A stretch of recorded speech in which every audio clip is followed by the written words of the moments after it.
Okay, so we're going to get started. To kind of introduce the introducer, Sal Flanders, who is a well-known activist and really respected in New York City for all the work she's done in terms of anti-racist struggles, fight for social justice, revolution, all that stuff. So, really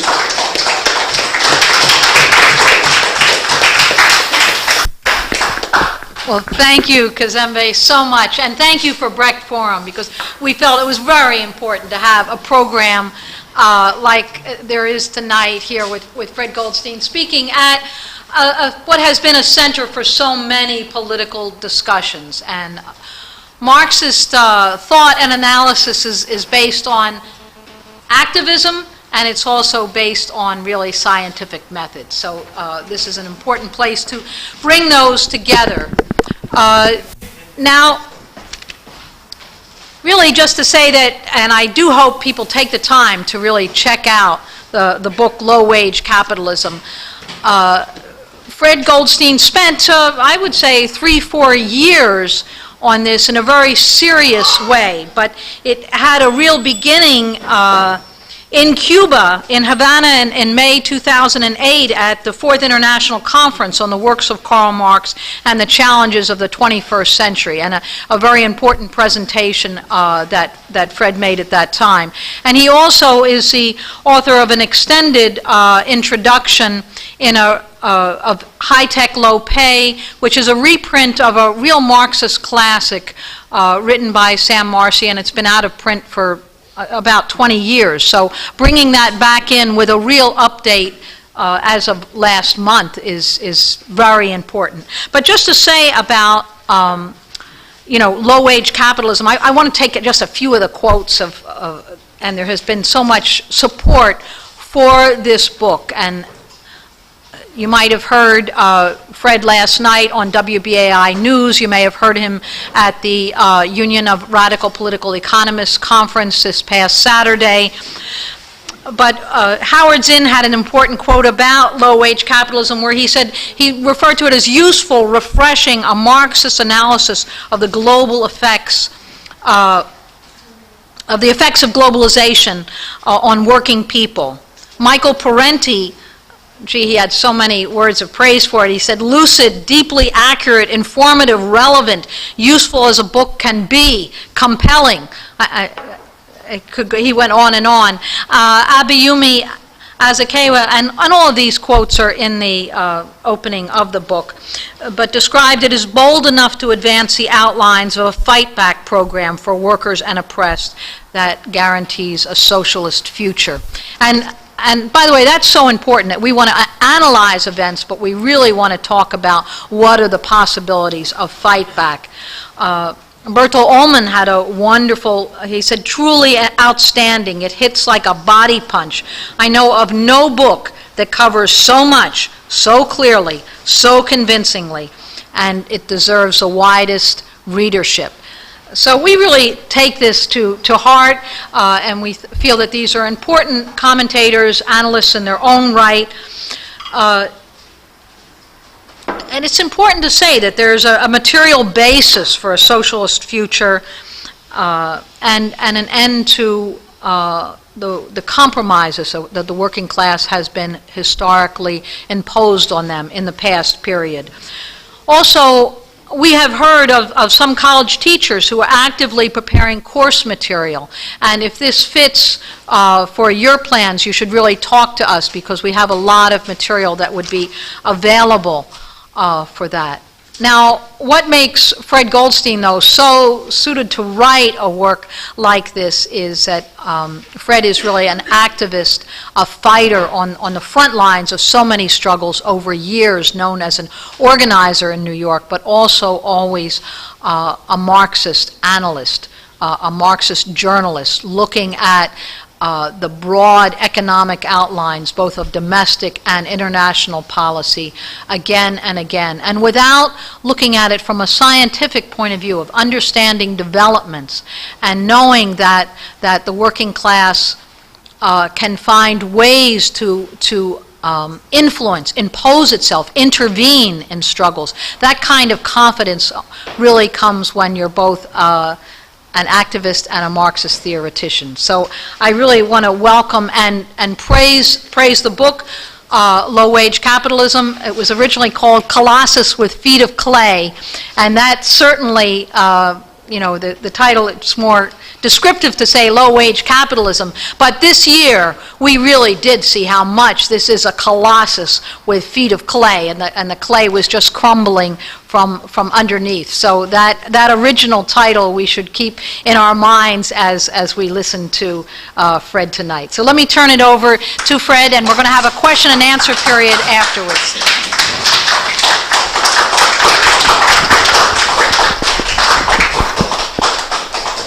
Thank you, Sarah, and thank you to the Brecht Forum and to everybody who is in attendance tonight. I intend to try to make this talk and cover 3 general subjects, give an overview of each one, and then hopefully we can have a good discussion. I want to talk about the background of globalization and to the present crisis. I want to discuss the crisis as it exists today and somewhat about the fight back that can evolve out of the present period. So, getting right down to it, I want to say that everybody in the United States, all the workers, sections of the middle class, is being affected and has been affected for the last several decades by the 2 most important events that took place in the last quarter of the 20th century. It's kind of like an invisible force field. It's hard to see, it's hard to hear, it's hard to touch. But it's as profound and materially based as anything. One of those developments is political, and one of them is economic. The political event was the collapse of the Soviet Union, the opening up of China to capitalist imperialism, the opening up of India in the wake of those 2 developments, and the loss of the USSR and the socialist camp as a protector of many of the oppressed countries that relied upon the USSR, Eastern Europe, and the socialist camp in general to defend themselves against the invasion of imperialist monopolies. That event, those events, which are sort of strung together, had the following consequences. In 20 years, actually make that 15, from 1985 to the year 2000, the workforce that was available for imperialist exploitation expanded from 1.5 billion people, 1.5 billion workers, to 3 billion workers. It doubled. This is an unprecedented development. And of course, these workers all live in low-wage countries, in countries where it's very difficult for the workers to organize, where the history of colonialism has caused the standard of living in these huge regions to be far below the standard of living in the imperialist countries. Now, simultaneously with this development, this political victory for capitalism, world capitalism, over the socialist camp, was the development of the scientific technological revolution, which is a profound development, and it's not just something that it's an easy word to say. It has resulted in the most basic restructuring of the world capitalist economy since the Industrial Revolution of the 18th and 19th century.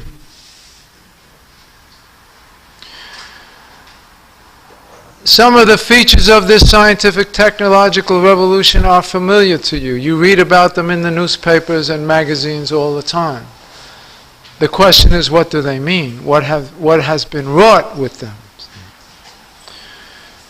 You begin with the computer, with microchips, with the internet, with satellites, with fiber optic cable, with supercomputers, with super tankers, jumbo jets, computerized ports, and not the least of software by which corporate executives can manage world production in their offices and watch exploitation going on all over the world in factory after factory, and monitor production in real time, and monitor the profits that they're making on that production in real time, and have control, operational control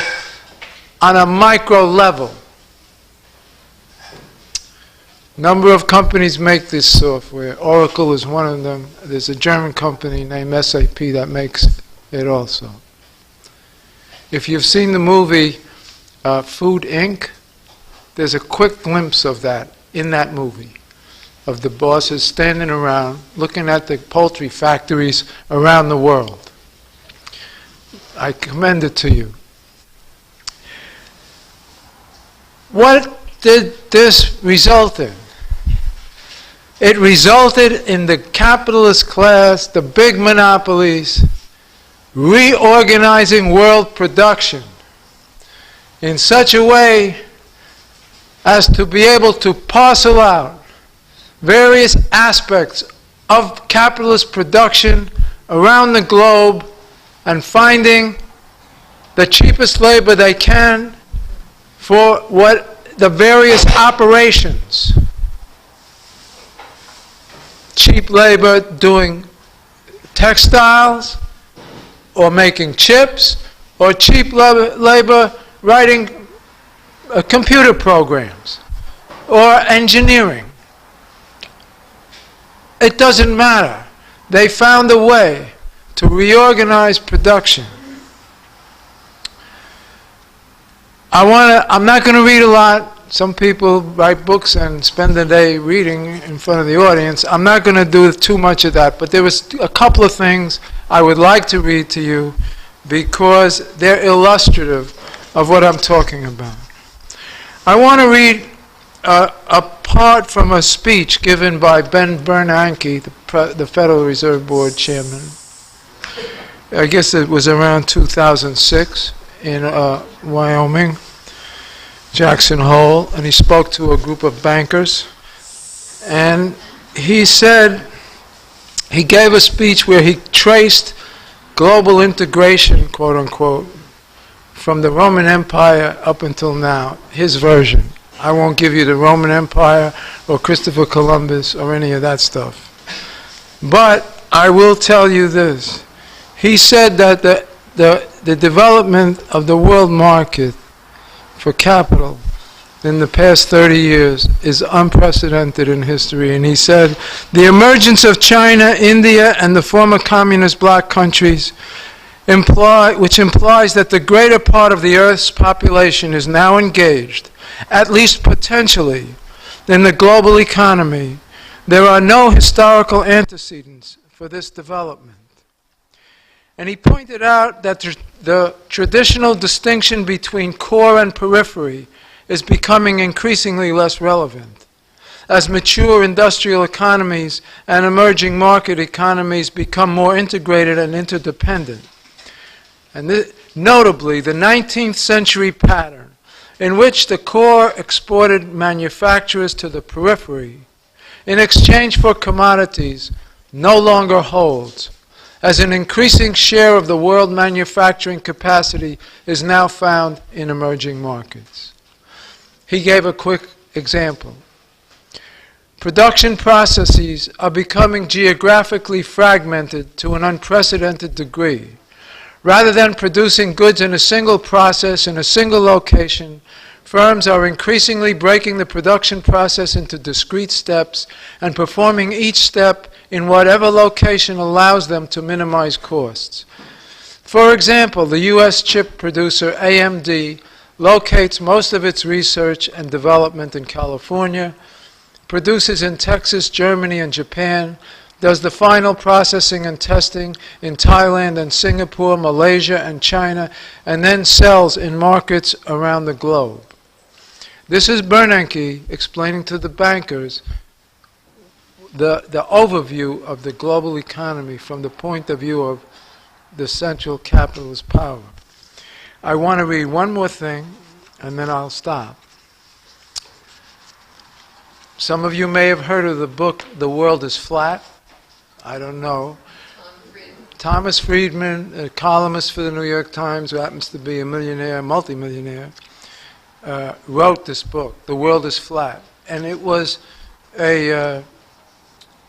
his poem of exaltation that he wrote to globalization and technology, which intoxicated him no end. And he wrote a book about it. And it was called The World is Flat.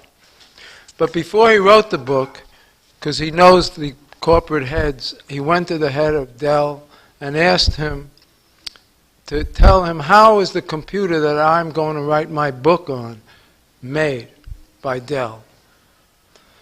So this is what he was told.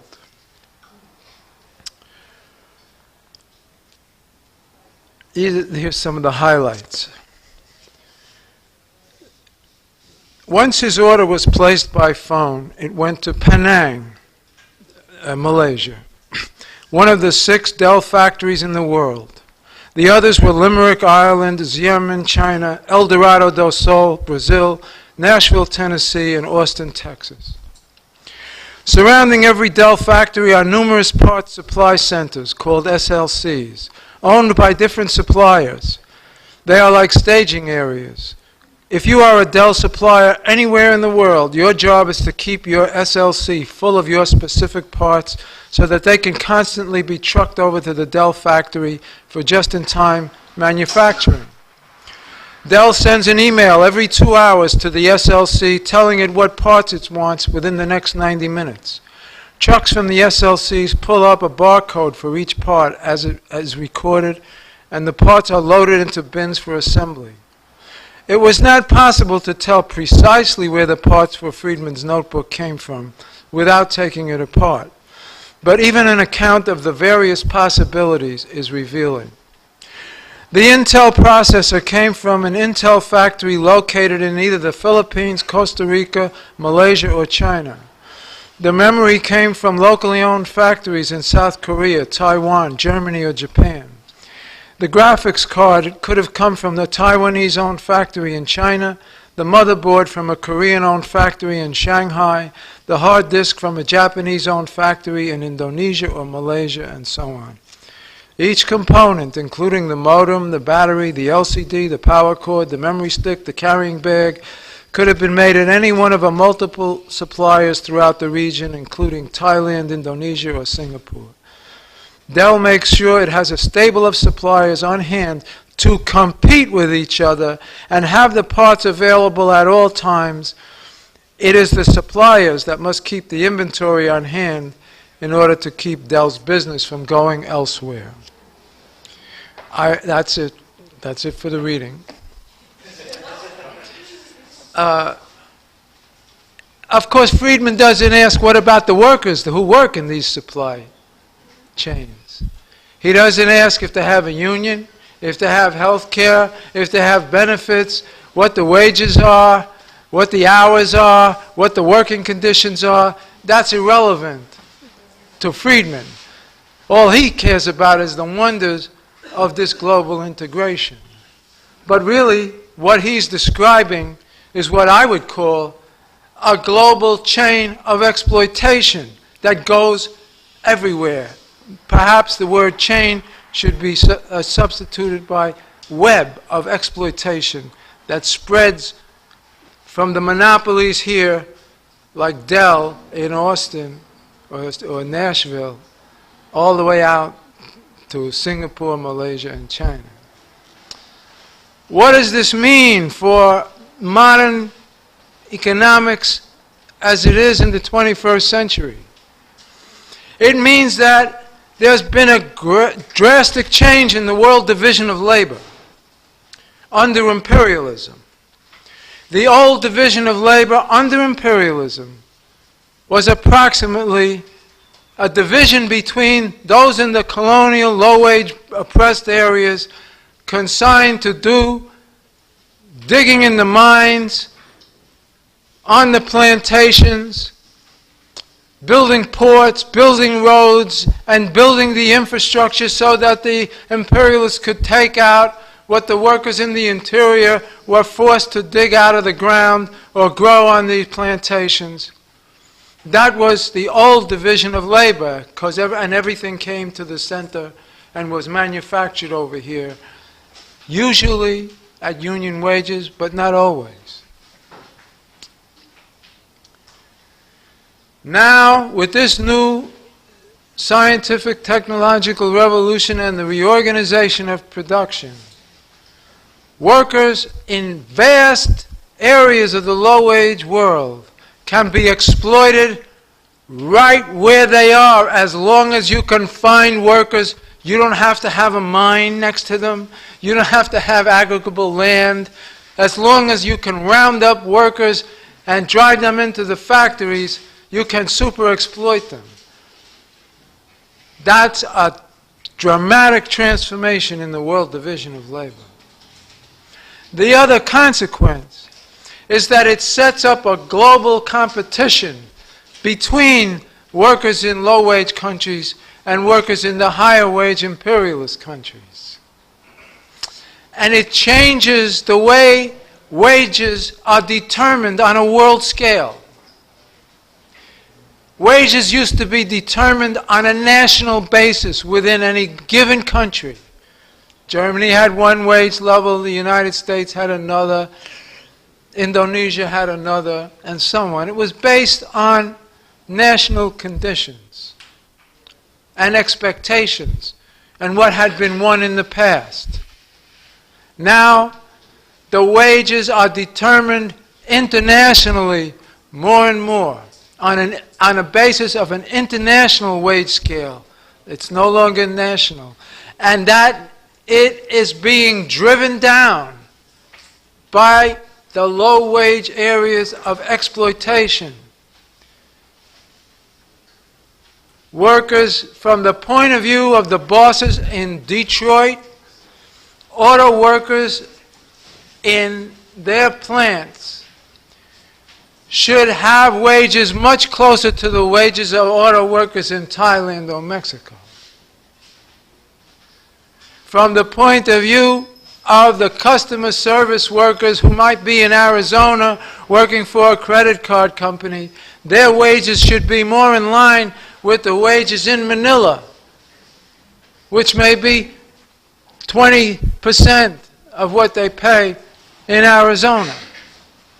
From the point of view of workers in New York writing programs for IBM, IBM considers their wages should be more in line with the wages in Bangalore in India, where they might get 20% or 10% as much.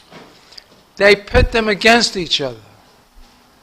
Let me give you a concrete illustration. The Stanley Tool Company, which makes hand tools, a famous company, was in Bridgeport, Connecticut. That's where their headquarters, that's where they were founded. Once this scientific technological revolution took root, they moved part of their operation to Thailand. But they retained their operations in the center in Bridgeport. But in the plant in Bridgeport, they have a huge blackboard up on the wall that all the workers can see. And what's on that blackboard production as it's going on in Thailand. How much they produce, how much it costs in Thailand, and so on. And those workers are under the supervision of that blackboard because they know that if they don't match what's going on in Thailand, Stanley can pick their company up and just put it over there or someplace else. Companies, when they go into union negotiations, will go to the point of putting a truck outside the negotiations marked from Mexico. There's a tire company, a German tire company with a U.S. subsidiary called Continental AG.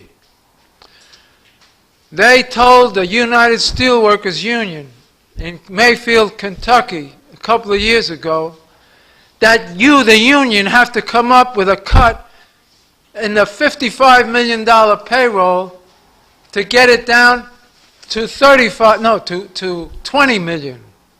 You have to take $35 million out of the payroll or we're going to go to Monterrey, Mexico. The union, unfortunately, came up with a number, 20 million. And the AG said, not enough, and they shut the plant down and went to Monterrey. Now this gets around the working class, so it becomes a fear factor where you don't have to go abroad. You have to just say you might and hold that potential in order to drive down wages. That is what is pauperizing the proletariat here and enslaving workers all around the world in the chains of corporate capitalism. That's what the book is about, low-wage capitalism. It's not just a catchy phrase. It's a reflection of the new reality of capitalism. And there's a scientific, materialist basis for it. And you cannot understand anything that's going on around within the working class and sections of the middle class without understanding these forces that have been acting upon the world proletariat for the last 3 decades and are doing so now right in the middle of this present crisis. So I'll transition now to the crisis itself.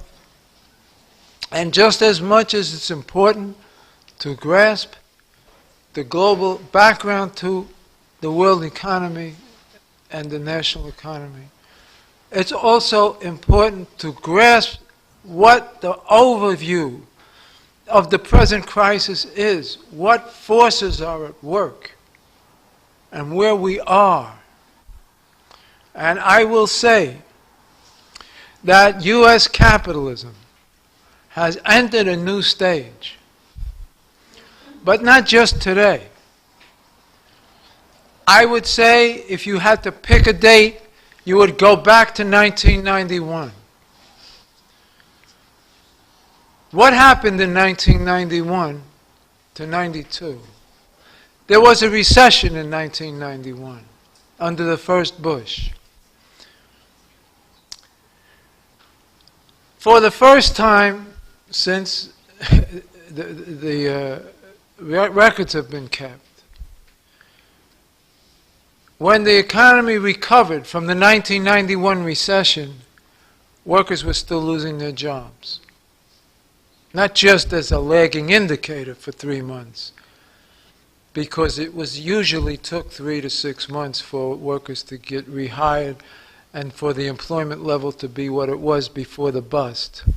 This stretched out to 18 months. And all the capitalist economists were scratching their heads, what's this about? But then the Soviet Union collapsed and there was a big rush abroad. That was followed by the technology bubble and the wild investment, and they forgot about it. They were talking about the end of history, the end of the business cycle, the new era, blah, blah. But then came 2000, and the whole thing collapsed. The business cycle, history came back. Right on their head, see. And the business cycle brought the economy down under Clinton in the middle of 2000.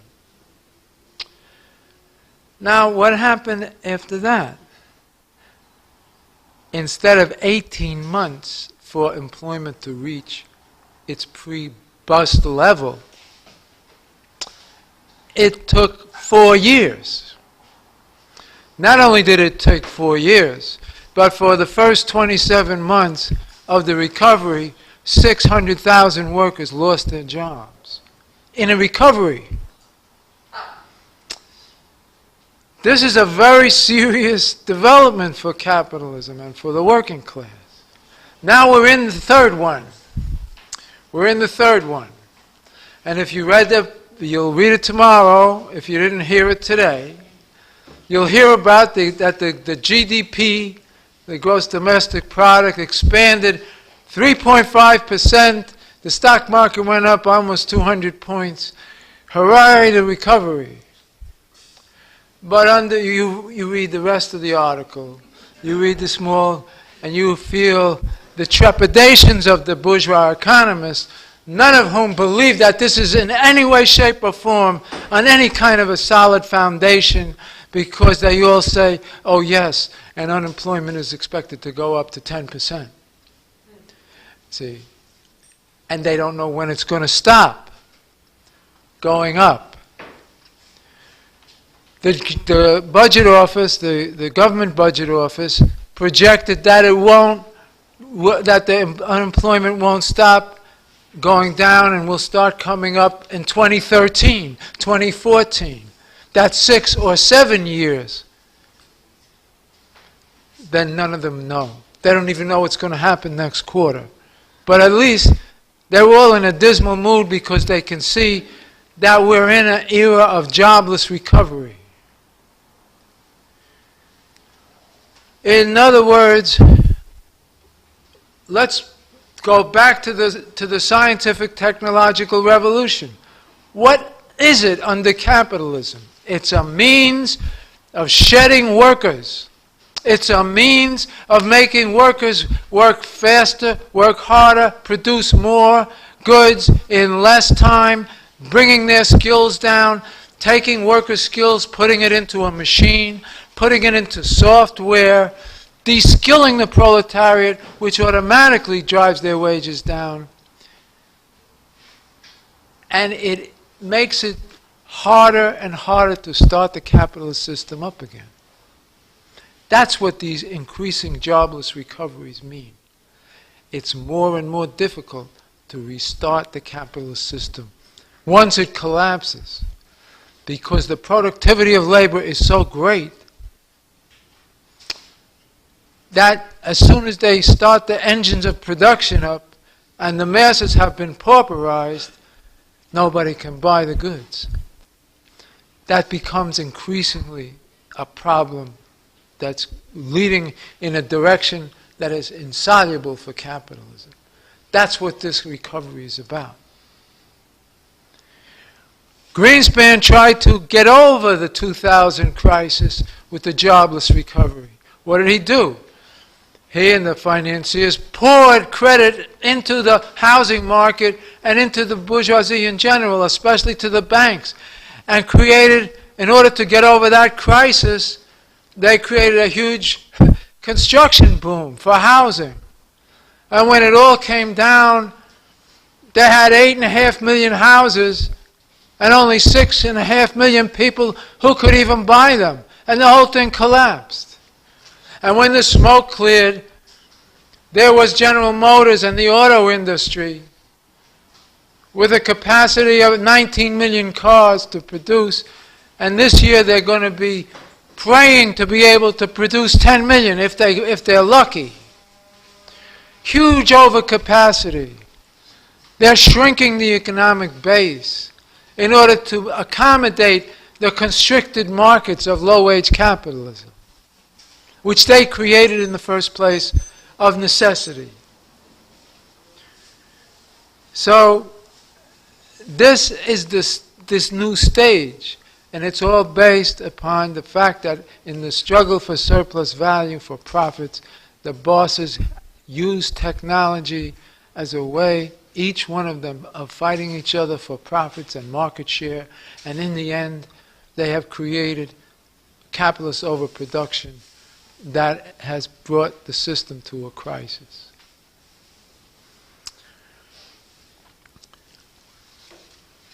I'll say one more word about the period, about the new stage. What makes it such a profound crisis is not just that they have reached the stage of mass unemployment which can't be resolved. They have used up all the tools that they have historically employed to restart the capitalist system and bring it back out of a crisis. Where we are today is comparable to where U.S. capitalism was at the end of the Great Depression. All the government spending, much more so than today in terms of giving workers jobs, much more so. Much less giving to the banks, much more the world, the WPA, the Civilian Conservation, they gave jobs to 8 million workers. At the end of it all, it couldn't revive the system and it crashed again in 1937. And by 1939 there was 17% unemployment and they had to turn towards war, and that was the only thing that lifted U.S. capitalism and imperialism in general out of that depression. All the things that they had used, World War I, military spending, government spending, speculation, credit, nothing could bring it back. This is where we're approaching today. They have so much credit extended into the capitalist economy that it's doubtful that they can use it as a way of reviving a genuine capitalist recovery. The military budget is going to be $700 billion this next fiscal year. They've used militarism over the years as a way of bringing the economy, stimulating the economy. When they were producing, well, of course, Roosevelt produced tanks and planes and ships and jeeps and uniforms and food for the military. But it carried over into the post-World War II period with the military-industrial complex as a way of stimulating the capitalist economy, because the civilian economy couldn't support development, couldn't support the development of capitalism. But today's Pentagon machine is a different machine. It's a high-tech machine. It's not a labor-intensive machine. It creates satellite space weapons. It creates laser-guided bombs, computer-guided bombs, satellite-guided bombs, battlefield systems, robots for the battlefield, high-tech missile ships, and so on. It's not capable of taking 30 million workers who are unemployed or underemployed and sucking them back into the economy. It's not doable. It's not doable on a basis of militarism, even though they can't do without the militarism and the military spending. And of course, the other way they use is cutting wages, and the other way they use is imperialist expansion, and all of those things have sort of run their course and they have exhausted those methods. And they can't really be effectively employed to revive the system. And that's part of the new stage of the capitalist crisis, which we all have to take deadly serious, especially the workers who are most profoundly affected by it. And that's why I would like to say a few words about the prospects for struggle. Because right now, the working class and the oppressed peoples and the communities and all progressive forces are in retreat after this long period of union busting and every conceivable way of attacking the working class. And it might seem that the prospects for struggle are not that great. But we have to go back and say, well, first of all, the historical tradition of the working class in this country has been ultimately to fight when they're finally pushed to the wall. And the book has a whole series of struggles in it, the low-wage capitalism, that the workers engaged in. Struggles which had tremendous potential, but were derailed because the labor leadership let them die and kept them constricted. But the working class in the United States shows a propensity to struggle, but they need to get out from under these conditions which are disintegrating them right now. It's an early stage in the crisis. It took the workers during the Great Depression 5 horrendous years before they really opened up the class struggle. From 1929 to 1934, there were unemployed demonstrations and there was the bonus march.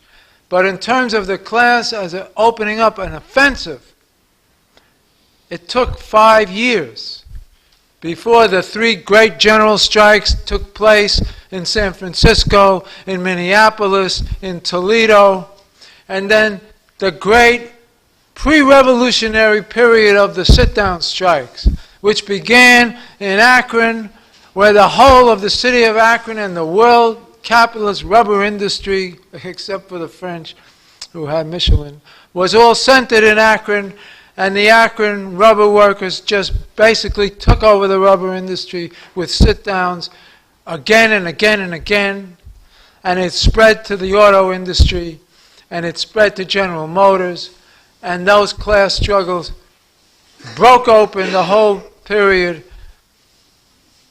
and just changed the relationship of class forces in the U.S. that lasted for decades and decades. They're still trying. They're really now, from Reagan till now, they've been trying to destroy what was won in those great struggles. So we must not be impatient with the workers. We must be impatient with ourselves to get to the workers. We must be impatient to get into the struggle. But we must not simultaneously become impatient with the workers, understanding what I just said. They have just gone through for 3 decades, and now there's a crisis of major proportions, and they're being pushed.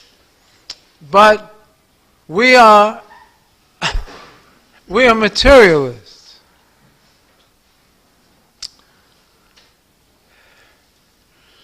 We know that conditions determine what people think and how they act in the long run. We need to understand the workers as they have been, as they are now, and as they will become. That's the only way to understand anything in this world, any phenomenon. We have to know that the workers have been conditioned to feel that they've gone through busts before, maybe not as bad as this one, but they've been through it, their parents have been through it, and their grandparents have been through it. And somehow capitalism always comes back, and the economy always somehow comes back, and employment is reestablished somehow.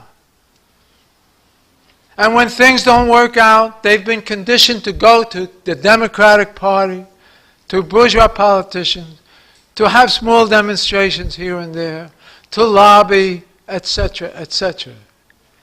This is how they have been. How they are now is they have no ready solutions to hand. They've been cut off from the traditions of class struggle which existed during the 30s and in previous eras of the U.S. working class. They're cut off from it.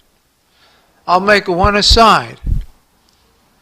The Republic doors and windows and doors workers, they did something that harkens back to the 30s. What was so significant about what they did? I hope everybody knows I'm talking about the fact that they took over the plant and held it for 6 days to demand that the Bank of America and their employer meet their obligations under the termination agreement. Give them their health care benefits, their pensions, their severance pay, back pay, etc. They seized the plant. They won. They won, and they made this mighty Bank of America, which controls a big piece of the world, bend and give money. It's no accident that DOE, the United Electrical and Radio Workers of America, did this. It's one of the few unions in the United States whose legacy, going back to the communist days of the 1930s, has not been completely severed. The historical memory still lives in an attenuated form within the leadership of the United Electrical Workers. I'll point something else out. Last May Day, the international longshore workers, warehouse workers on the West Coast, shut down the ports on the West Coast for a day to protest the war in Iraq. It is one of the few political strikes that has taken place in the post-World War II period by any union. It is no accident that this union is the other union in the United States, whose historical memory goes back to the great San Francisco General Strike and to Harry Bridges and to the 1934 General Strike, and who has some recollection of what's possible when the workers unite and get organized. Okay? These two things are very important because they did reverberate with the rank and file around the country, but the leadership shunned it, silenced it. But once workers get into struggle, it's going to be very easy to put them back in touch with their class struggle and revolutionary heritage once they get into motion. Just like the black movement in the United States, once it rose in the 50s, went back and studied all the history of the black people struggling in order to enrich and recapture their own history. It's going to happen in the United States. We believe that materialism means that sooner or later ideas will correspond to conditions. Ideas lag behind conditions, sometimes for a long period, but they can catch up overnight once the workers are pushed to the wall and there's no other way to go forward and to live. That's what capitalism has in store for them, and I believe that the workers have in store for the bosses a tempestuous class struggle that's going to break out in the United States. We don't know where, we don't know when, but we know that it's absolutely inevitable. And it's our job to help it along and to get into it and push it forward and to do whatever we can to push this whole thing over.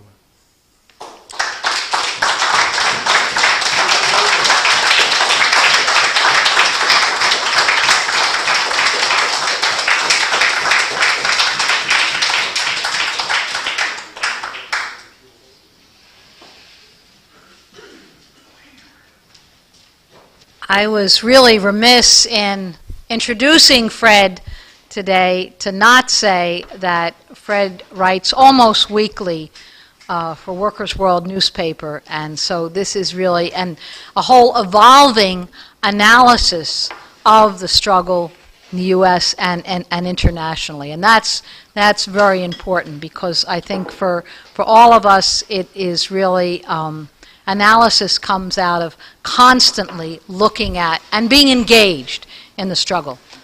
Having said that, let me open up the floor for questions and comments and any discussion here. Right here. Michael Moore's new movie, Capitalism, A Love Story, argues that we should encourage people to fight for the right to a job. Now, I don't know if that's the right approach, because in reality, through all these technological advances that you've been talking about, a lot of the jobs have been eliminated. And also, I don't want to fight for the kind of jobs that this economy gives us. I think we should be fighting for a planned economy. I think we should, what Michael Moore leaves out is technological unemployment. What do you think we should be encouraging workers to fight for? Well, I think your analysis is right on target from my perspective. I think it's absolutely true that this, what Michael Moore does leave out is the essence of capitalism itself. It's a good progressive movie with many exposures, but he concentrates on the excesses and not on the system itself and what it does. I think the first thing is workers have to fight. That's the biggest problem. It almost doesn't matter what they're fighting for. That they have to get into a struggle to try to improve their conditions. Now, we don't want to fight for. We don't want to just raise the question of jobs without surrounding it with the fact that we want jobs with good jobs. We want jobs with living wages. We want jobs with benefits and guarantees. We don't want just jobs. We're not going to beg for something that's utterly useless, you know. So, but we have to establish that a job is a right, that a worker has a right to a job in this society. That has to become a battle cry of the workers. That we have a right to a job. What your wealth is based on our work. See, what was so important about the Republic doors, windows and doors struggle is they disregarded the capitalist rules of property. They said, no, you can't take these machines out. That's what started it. They were taking stuff out of the factory. You can't take this out. We don't respect your property rights. We say our jobs, our rights come before your property rights. They changed the rules. They disregarded capitalist norms and capitalist rules of property and put their own rights as workers first. When the workers get into that frame of mind, the bosses will give up anything if the workers get strong enough, including good jobs. But the truth is that capitalism as a system, no matter whether we are able to gain some concessions on the question of jobs, that's not a viable solution to the problem. It's not. Because the capitalist market will just destroy the whole thing and undo it.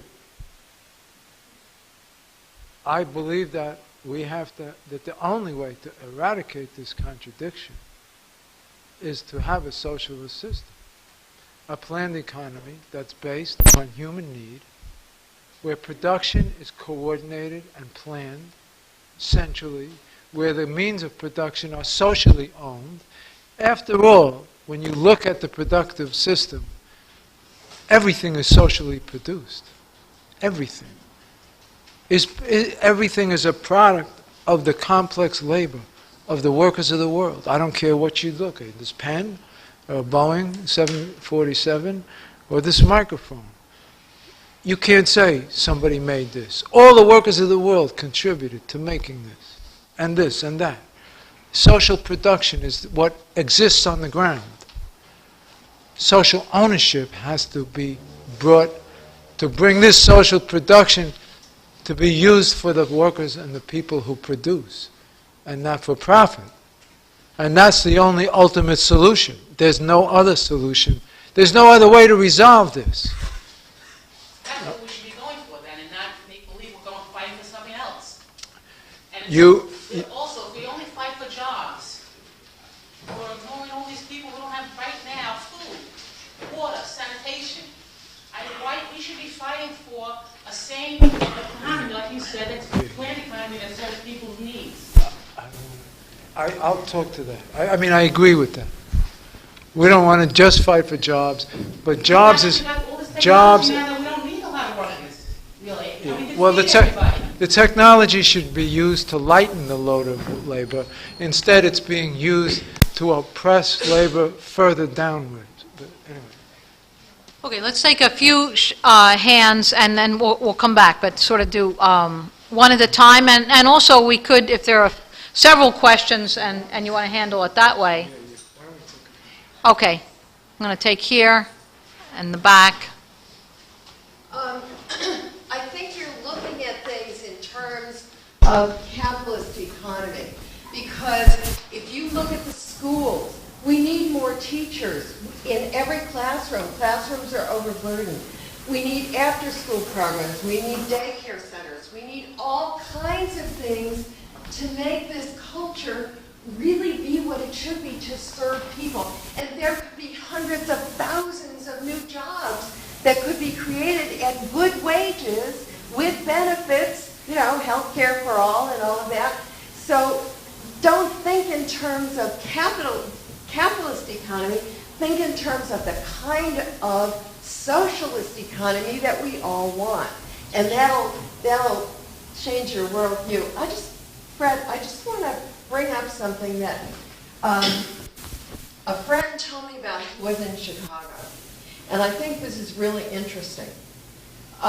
Larry, who's now the president of the National Writers Union, was in Chicago during the Republic struggle. He said that every politician in the city, including President-elect Obama, supported their struggle. And the cops laid off. The cops didn't try to stop them. There was nothing like what we saw with the Stelladoro struggle. The workers, there was all this labor peace because there was all this political support. Now, I have to say, why is that?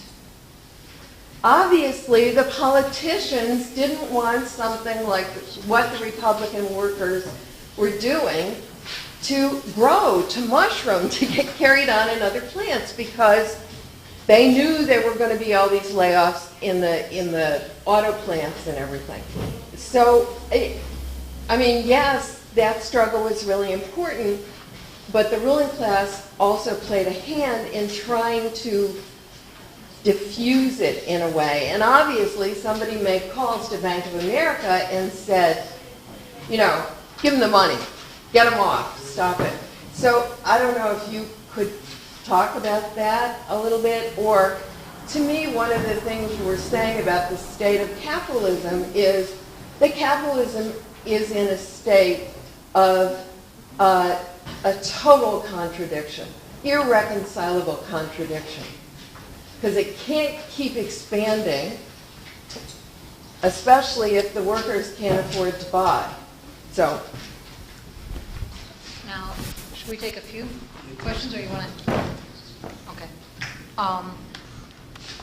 I want to call on Dee in the back, but just to say, really, because if you have any questions on the distribution of the book, Dee has taken on a monumental role in really helping this book gain a wide distribution. So see that guy in the back, but we should recognize your question too, and then we're going to come over here.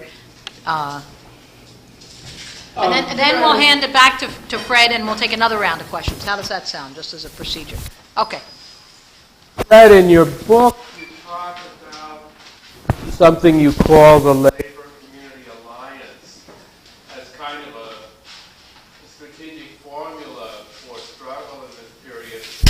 I would be grateful if you could elaborate on that a little bit.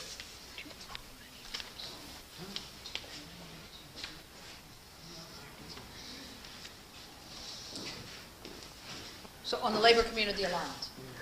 All right. And over here, Artishu. Fred, you did a very good job.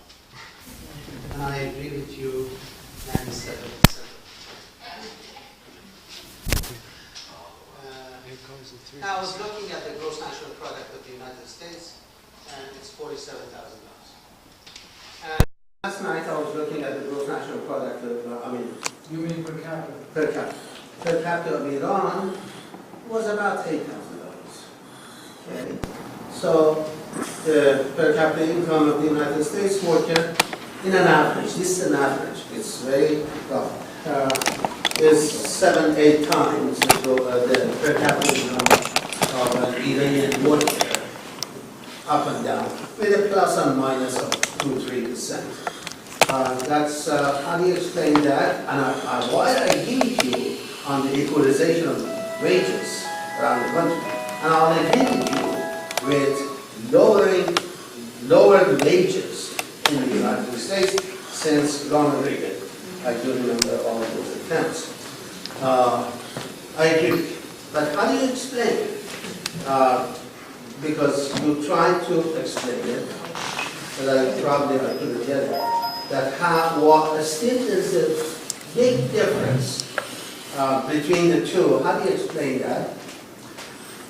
You consider China an imperialist country.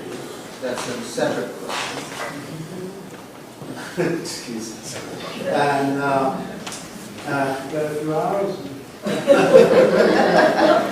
that's it. I don't want to say that. We'll take another round of questions. Well, the ones that in the book, there's a quote from Karl Marx that in 1866, to the first international of the working class, it wasn't the Communist International because it was different currents, but it was in that first address about, he calls about the future of the trade unions, he says, the trade unions must become the champions of all the oppressed and downtrodden everywhere, including undocumented workers. He doesn't use that word, undocumented. Immigrant workers. And he says, quote, they mustn't look selfish. They must look that they're looking for their own advantage. They must become really an engine of social progress. I commend that quote to you. This is in 1866, and nothing has changed since. Nothing has changed since. All in East Cleveland, in Watts, in Los Angeles, in South Chicago, in Harlem, in Bedford-Stuyvesant, and in poor working class communities everywhere. They need the alliance with the proletariat, and also the workers live there. But once they leave the plant, once they're in a union, but they go home, the leadership says, all right, let's go on to business as usual. That cannot be obtained any longer. There must be a strong relationship between the communities everywhere and the working class. Let me give you an example. Does anybody know about the American Axle struggle? That was recently one of the big parts plants. It was in a place called Hamtramck, Michigan, which is between Detroit, half in Detroit and half in Hamtramck. That company got all kinds of benefits from taxes and infrastructure built in order to put up this axle plant. It was an important axle plant. And they decided to shut it down. They didn't shut it down. They decided to take everybody's wages back and break the contract and push the workers down. It was the United Auto Workers Union. Somebody called me, told me about it, who was there in this situation. I said, okay, find the workers who are willing to go out to the community and have a discussion in every community center that we can get to, in every church, in every place where we can go on and put leaflets in barbershops. This company has no, they threatened to leave. in order to break the contract. I cannot leave this, cannot leave. They owe us. See, because if they would leave, it would just devastate this community. Just devastate it. The same thing is true in Ohio. The workers in the community have to be together. But in order to win over the community, the unions have to fight for the community. They have to show the people in the community that they're relevant. They have to fight for daycare. They have to fight for child care, for education, for health care. They have to become the engine of social progress. And the bureaucracy that exists today is case-hardened and has become a transmission belt for concessions from the employers. And we have to take it from down below, the way they did in the 1930s, and brush them aside and have workers, rank and file militants who take back the union and establish and show the community that we have common interests, that we're all oppressed and exploited, and our enemy is the same. That must take place. And while I'm at it, it also goes for the workers in Mexico, in Thailand, in Singapore, or wherever. The workers in this country have to show that they're not interested in trying to stop them from having jobs. What the workers in this country have to show, the workers abroad, is that we're interested in helping them raise their wages and helping them improve their conditions. And we have to bring them together. Modern technology has made this so possible, it just breaks your heart to see these labor leaders just sit on their hands. Why can't the UAW, instead of saying, buy America, or the U.S. Steel, say, buy America, call the workers in Mexico and Thailand, have a big conference in Rio de Janeiro, not in the United States, in Thailand, or in one of the Asian countries, and bring all the workers in all the auto plants, delegates together, and pledge solidarity, pledge that we'll be together in the struggle. That's what's needed. And that's what has to happen in the Community Labor Alliance right away. We had a jobs march in Pittsburgh. I can't go into it right now, but there was an attempt to have a labor community alliance to bring the steelworkers of Pittsburgh together with the unemployed and the homeless. It wasn't a huge thing, but it was a beginning. It was a beginning. It's like a prototype that we have to expand and develop. We had a jobs march in Pittsburgh. Okay, Sue brought up the Republic windows and doors. There's no question about it that the conjuncture of events favored those workers in their victory. However, that's not the point I was trying to make. They never would have occupied that plant if it wasn't the UE. That's my point. They would have never done it because the UE has a communist history. And they have the class struggle recollection.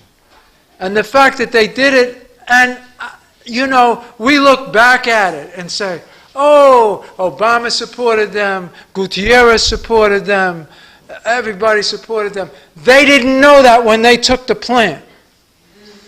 Remember that. Every one of them was scared and worried about what's going to happen to their family. I know some of them. Some of them, the family had a huge rift over it. They all pledged to go to jail. They didn't know that Obama was going to be in Chicago and say, I support you. That may be why they won, because of the conjuncture, because they're just a stone's throw from Detroit, and the UAW was taking it on the chin. And that's where the sit-ins really became triumphant, and they didn't want it to spread, so they just said, take the money and quiet. But they didn't know that when they started that struggle. They started it no matter what, because they felt righteously that this was a violation and that the plant, they had the right to take this machinery. All right. leave that alone. Okay. See, the important thing, first of all, just on numbers. 80% of the workers in the United States have an average income of $33,000 a year. Now, in the United States, $33,000 a year is not much. In fact, it's 1.5 times the official poverty rate, and the official poverty rate is so bad that you're destitute practically at the official poverty rate. So the proletariat in the United States has been driven way down, regardless of the national per capita wage average, which is where they bring in the wages of very high-paid people because they get W-2, they get wage checks. Anyway, but that's not the point. Still, it's higher than Iran. What the point is this. The wages in this country are based upon the exploitation of the whole world by U.S. capitalism. And there's more to go around over here. There's no question about that. What's important is the direction in which things are going, not the absolute number. And what's important is what workers are accustomed to in this country and what is being taken from them. That's what's going to determine what they do, not an abstract numerical relationship between their wages and, say, the wages in India. If you have just been making $52,000 a year, and the boss says to you, sorry, you're now making $35,000, take it or leave it. You're not thinking, oh, I got $35,000. That's twice as much, 3 times as much as they got over there. You're thinking, holy Christ, I'm in a big fix. How am I going to feed my family? That's the point. The point is that they're pauperizing the proletariat here relative to the historical standard of living. And that is what creates revolutionary possibilities. That's the point. And China, no, China's not an imperialist country, but that requires, I'd love to give you a soundbite on that, but it doesn't lend itself to a soundbite. And I think we should have that discussion. We should have that discussion and give it the time that it deserves so that it won't have to be dealt with in a soundbite. But no, it's not. It's a socialist country with capitalist distortions. I have a problem that I can't resolve, and perhaps you can help me. They keep saying that 70% of the U.S. economy is based on consumer spending. But I've always had this real feeling that the bourgeoisie would like to obliterate us. But they can't. There is a contradiction. And it's not just, reducing labor power to zero, and then that's the end of capitalism, and like the lemmings, they're gonna destroy themselves. I think it goes deeper than that, and I'm not sure what it is. And about 15 years ago, 12 years ago, Carlos Vilas was speaking at a Socialist Scholars Conference, and he's talking about the third world. At that time, we still had the third world discourse. And he was saying that there's something like 95% of the comprador and bourgeois class in Africa. It's 5% of whatever's called the bourgeoisie in Africa. And 95% of the rest of the population could be done away with as far as the bourgeoisie is concerned because they just don't need them. They have 5% that meet their own needs plus they import. And so we see these never-ending wars. And that isn't the only reason, because there's the second and third world that keeps messing up with Africa and causes those wars. What do they do when we stop buying? I mean, I always made the joke, you want to smash steak? Just don't buy. But there's got to be something deeper than that. When they say they cannot, that percentage of the bourgeoisie can't supply the 70% of spending that's needed to maintain them, unless they really don't need it. Why am I so confused? What have I got wrong?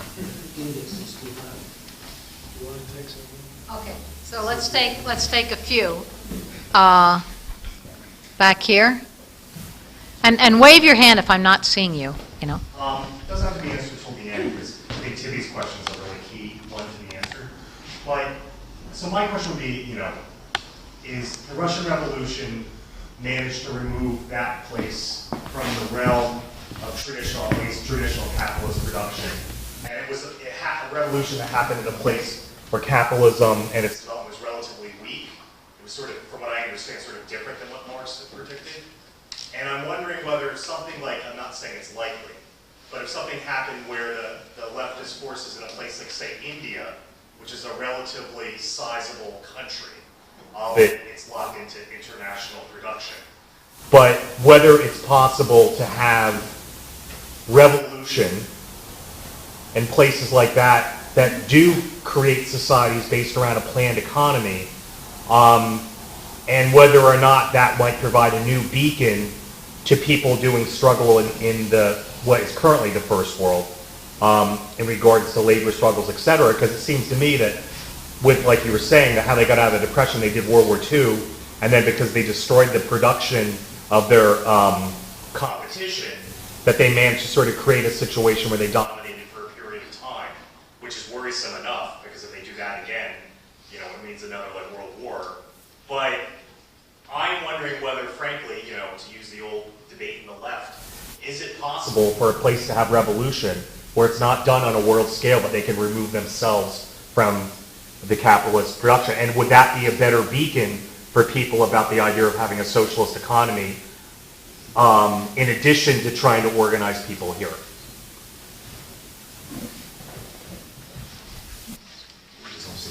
Okay, we'll do one more wide diversity here.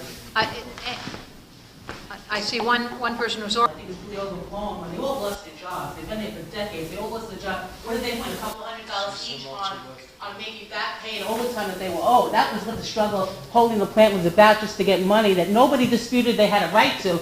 And I think it's just that the fact that they were in the press, that they were publicly embarrassed. What tools do we have now in the United States? Unless the labor struggle is international, I don't think we have any tools left. They want to fire people. Strikes are not helpful. What tools are left when they can easily outsource, when, just like you said, all the means of production is scattered everywhere? Unless it's international, I don't see that labor has any tools anymore that they had in the 30s when you told us about these struggles were effective. Wait a minute, there's just one other right here. Richard. Fred, this is not really a question. I just noticed that there are two relationships you talked about that are in your book that I don't know how you want to deal with it, but I saw a correlation between the SLCs that supply Dell, for example, their relationship with Dell, and the Republic Windows endorsed, on a different scale, the relationship of the Republic Windows endorsed the Bank of America. Can you talk about a correlation, or deal with it any way you want? I'm sorry, the SLCs. The relationship of the SLCs that supply Dell with Dell. Yes. The relationship of Republic Windows endorsed to their creditor. Oh, okay. I think I understand what you're saying. Come back to that. We started with. Okay. Well, I hope I understand the question. I'll give it my best answer. There's no way that capitalism can extricate itself from the contradiction of overproduction. There's no way that it can. Since 1825, when the first world crisis broke out, there has always been a crisis of overproduction. It appears as a crisis of underconsumption. That's the way it looks. It looks like the people don't have enough money to buy. And it is, in a certain sense, underconsumption. What's up with this? I hear a hissing. You don't hear it? Okay, I'll put.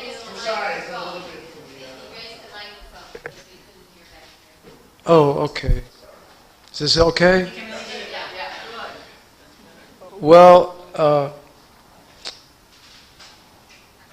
it's in the nature of technology and machinery and science, the scientific application, the application of science to production, that production expands infinitely greater, faster than consumption. Because under a capitalist system, workers' wages, when they're rises a tiny bit, but in the struggle for markets, which is capitalist competition, is what drives each capitalist.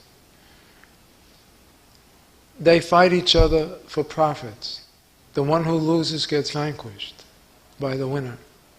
It's called mergers and acquisitions. But they had it back then too. In that struggle to capture markets, every capitalist invests in the means of production to try to get production quicker to the market. In the old days, you tried to get to the market faster with a horse and buggy or whatever, with a wagon, to get to the marketplace with your goods, to beat out the other capitalists, petty capitalists, who was trying to get to the market too. It's the same thing with Intel and AMD, with Opel and Chrysler. They're fighting each other for world markets. But the way they do it is to invest so that they can have the commodities to sell in the market.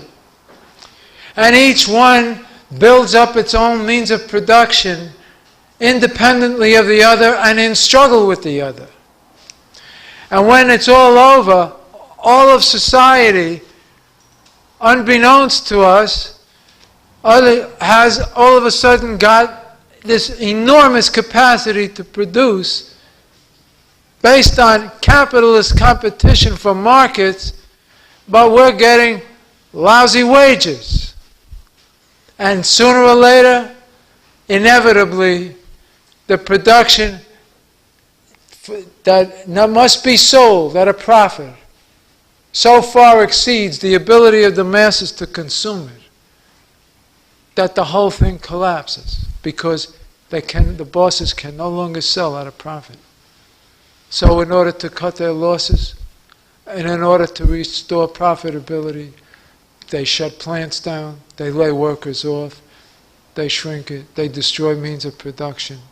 They destroy so many plants and factories and buildings in this country that could be used for human use.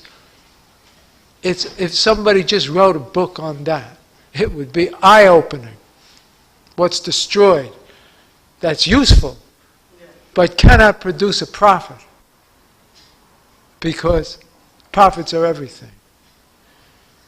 This is a law of capitalist development that keeps getting more and more and more aggravated as capitalism develops more technologically. And there's no way around this gap.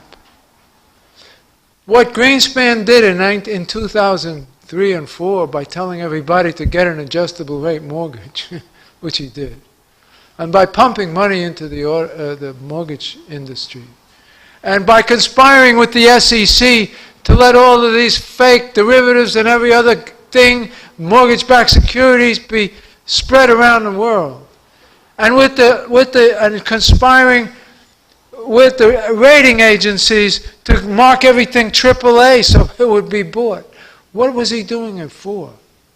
Not just for enriching his friends, but to keep the system going.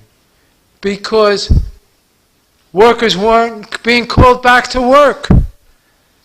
There was a crisis of overproduction. So they artificially stimulated production with credit and pouring money in. No, artificially promoting production in the construction industry, creating 800,000 temporary construction jobs and many other jobs aside from construction jobs, based upon this housing bubble to keep the thing going. So to solve that crisis of overproduction, he created a bigger crisis. Just pushed it down the road to now. Where does it come from? People couldn't buy. They got loaded up on credit cards. They got all sorts of refinancing. The workers' debt went sky high. They bridged the gap by throwing credit everywhere, both to the bosses and to the workers, in order to keep the thing going. But finally, it stretched so far, and then it broke. It was to overcome the crisis of overproduction, which becomes a problem of underconsumption. The people can't buy at a price that brings a profit. And that's what happens. That doesn't mean people don't need houses, does it? No. It doesn't mean that people don't need automobiles, does it?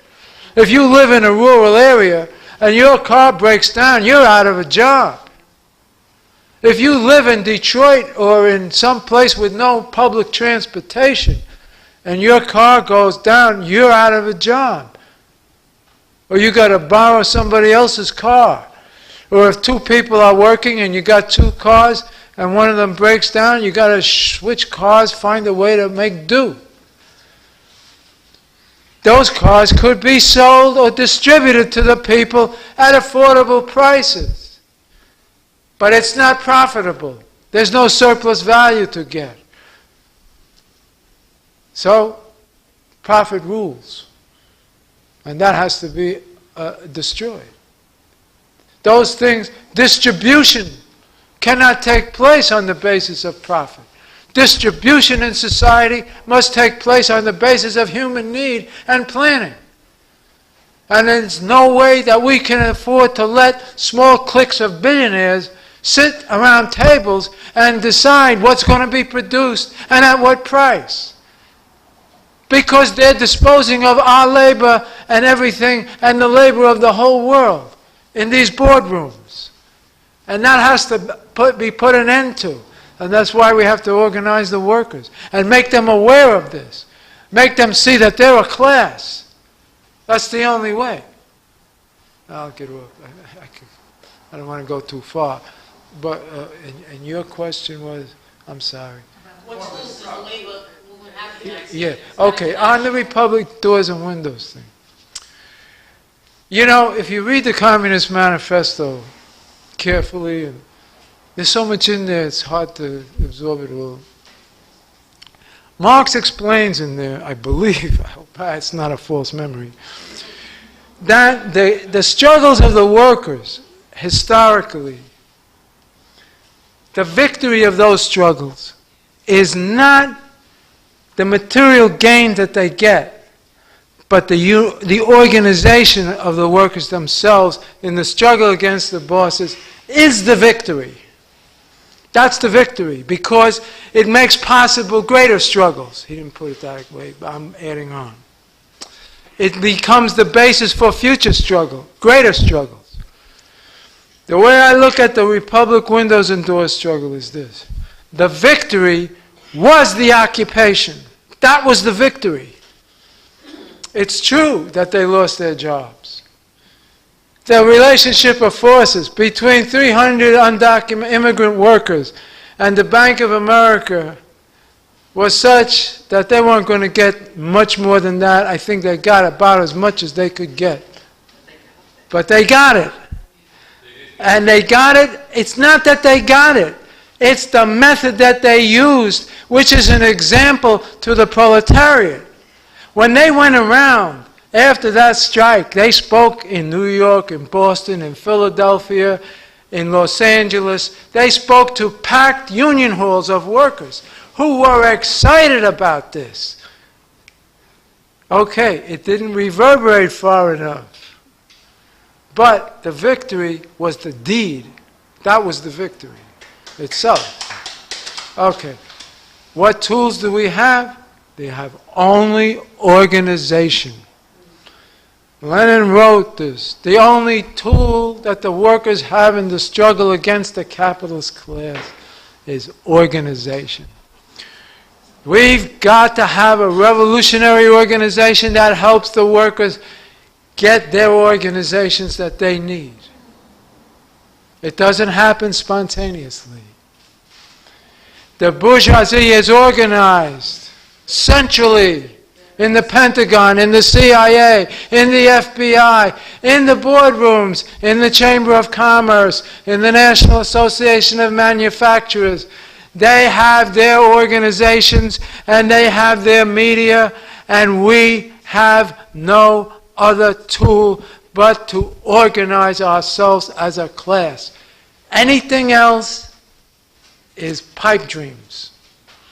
Whether it's hard or not, it's the only way. It's the only tool we have, nationally and internationally.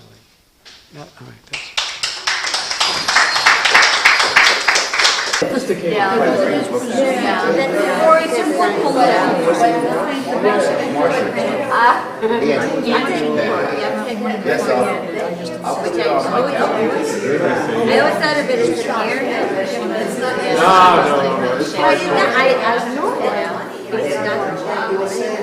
It was very funny. I just